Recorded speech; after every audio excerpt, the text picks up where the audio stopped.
As I visit Gwalior, entire city is under grip of monsoons, but this make whole experience more enjoyable rather than disrupting.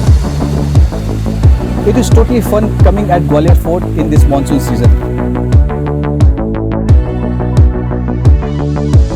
आए ना पिया ना संदेशा लाए सावन तरसाए ना एक आँख मुझको भाए सावन आए ना पिया ना संदेशा लाए सावन तरसाए ना एक आँख मुझको भाए सावन.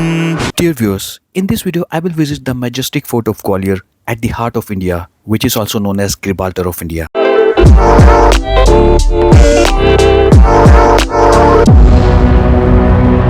Gwalior Fort is one of the most awe-inspiring fort of India. The layered history of Gwalior city has witnessed various political developments from ancient to medieval times. Due to this, fort has passed through hands of several dynasties and rulers from Rajputs, Mughals, Marathas and British. Several conflicting stories and mysteries of medieval times are associated with it, which makes it enigmatic and interesting. By the end of 19th century, under British rule, the strategic value of the fort declined and they handed over it to the Scinidas, who continued to rule over Gwalior till India's independence in 1947. The fort is currently under the control of Archaeological Survey of India.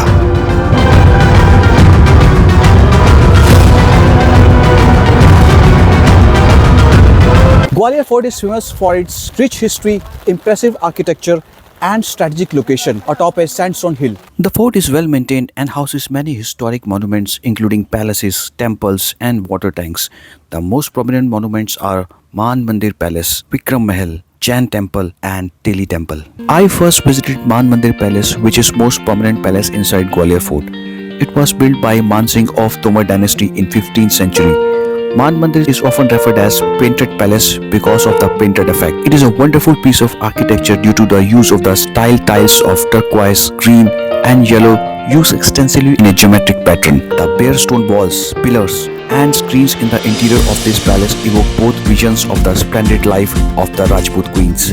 This place is called Khas, where the families of royal people used to sit.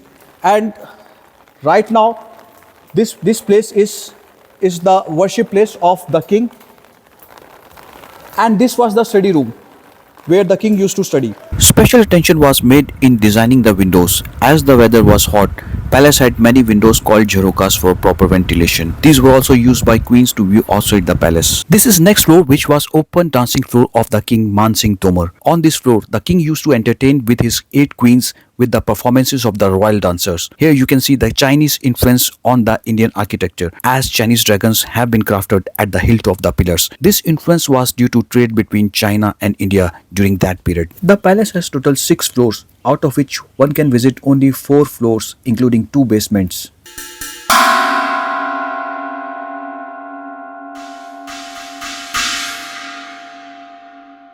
These stairs take me to the basement of the palace.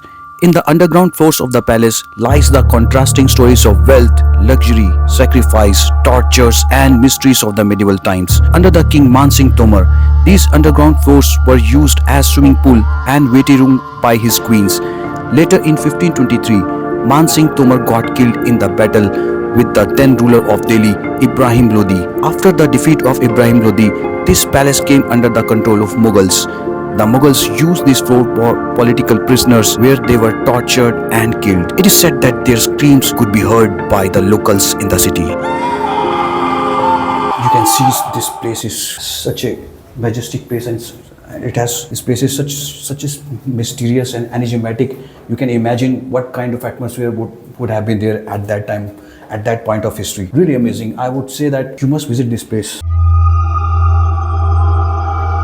Mughal Emperor Jahangir used the basement floor as prison and execution of political prisoners. Later in the 16th century, Mughal king Aurangzeb prisoned his brothers Tarashiko and Murad on this floor.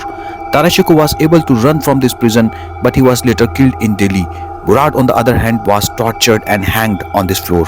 So this is the place where Aurangzeb hanged his brother Murad. Like Murad, many of the enemies of Aurangzeb were prisoned and executed here. Later, when it came under the control of British, They closed many of its prison cells. This is 500-year-old telecom system, and at that time, there was no mobile phones, no telecommunication, and the king developed a unique system of communicating with the queens. And at this place, the king particularly used to communicate with his queens. As I come out of the Man Mandir palace, the rain is at its peak and so is the view of the Gwalior city under monsoon's cloud. It is difficult to take your eyes away from such majestic views, and it seems that clouds are just above our heads. There are other small palaces in fort complex like Vikram Mahal, which was built by Vikramaditya Singh, the elder son of Man Singh Tomar. It was destroyed by Mughals but later restored by Indian government. Then there is Karan Mahal, which was built by the second king of Tomar dynasty. And then there is Jahangir Mahal. The Mughal Emperor Jahangir used to stay here during his visits of Gwalior Fort.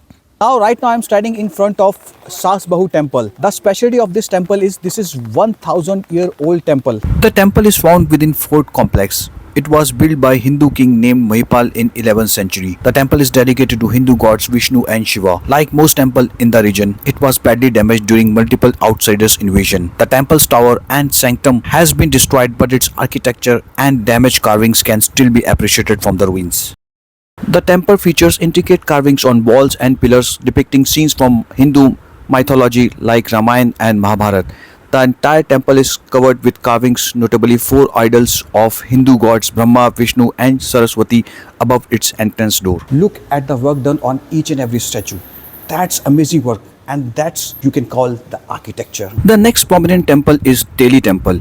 It is one of the tallest structure in the complex. Its Dravidian style of architecture can be counted as one of the most beautiful shrines dedicated to Lord Vishnu. In the 9th century, during the reign of Hindu king Mihir Bhoj, the temple was built with money donated by oil merchants. Hence, it got its name Delhi Temple. There are stairs in the east to enter this marvelous architecture. The decorations resemble those found in the northern India, and figures of river goddess, coiled serpents, amorous couple and flying Garuda can be seen here. And finally, I arrived at the famous Sikh temple Data Bandi Chhod. It was built to celebrate the release of Sikh Guru Har Gobind Ji and with them 52 Hindu kings who were imprisoned by Mughal king Jahangir in fort complex. According to legend, 52 Hindu kings were imprisoned in the fort as hostages for opposing the Mughal empire. Guru Har Gobind Ji was also imprisoned with them. Later, Jahangir acknowledged the spiritual power of Har Gobind Ji and offered him to release from the jail. On getting released, Guru Har Gobind Ji requested the 52 Hindu kings to be freed along with him as well. Jahangir allowed Har Gobind Ji to free as many kings he could as long as they were holding on to the Guru while leaving the prison. Guru Sahib got a special gown stitched which had 52 hems. As Guru Gobind Ji left the fort, all the captive kings got the hems of the cloak and came out along with him.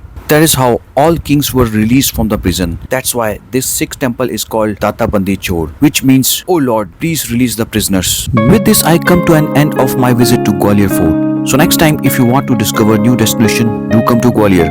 Gwalior is a beautiful city with nice hotels. It is hardly 2 hours drive from Agra, so you can combine it with the visit of Taj Mahal.